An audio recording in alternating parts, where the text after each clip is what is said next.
আজকে এইরকমভাবে ডাল বানিয়ে যে এত প্রশংসা পাবো সেটা তো আমি একদমই ভাবতে পারিনি।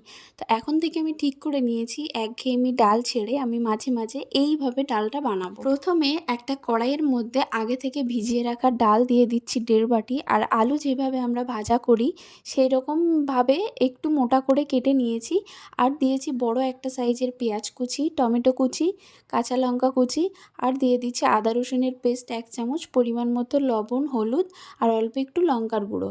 এবার দিয়ে দিচ্ছি সর্ষের তেল, দিয়ে সবগুলোকে হাত দিয়ে বেশ কিছুক্ষণ ধরে মেখে নিয়েছি।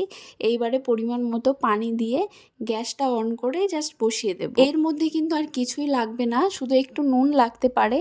তো ঢাকা চাপা দিয়ে বেশ কিছুক্ষণ রান্না করে নিলেই ডালটা কিন্তু একদমই গলে গেছে, ডাল আলু। এবার একটু নেড়ে নিয়ে এবার একটা ফোড়ন দেব। তার জন্য ফ্রাইং প্যানের মধ্যে বেশ অনেকটা মতো সর্ষের তেল, একটা মিডিয়াম সাইজের পেঁয়াজ কুচি দিয়ে একটু ভাজা ভাজা মতো করে নিয়ে দিয়ে দিচ্ছি 2টো শুকনো লঙ্কা। এবার শুকনো লঙ্কার পেঁয়াজটা আবার একটু ভাজা করে নিয়ে দিয়ে দিচ্ছি বেশ অনেকটা মতো রসুন কুচি।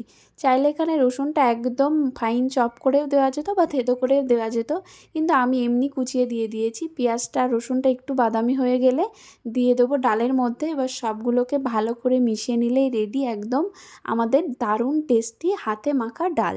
সবসময় একঘেয়েমি ডাল না বানিয়ে মাঝে মাঝে এভাবেও হাতে মাখিয়ে ট্রাই করতে পারো, ভীষণই টেস্টি হয়।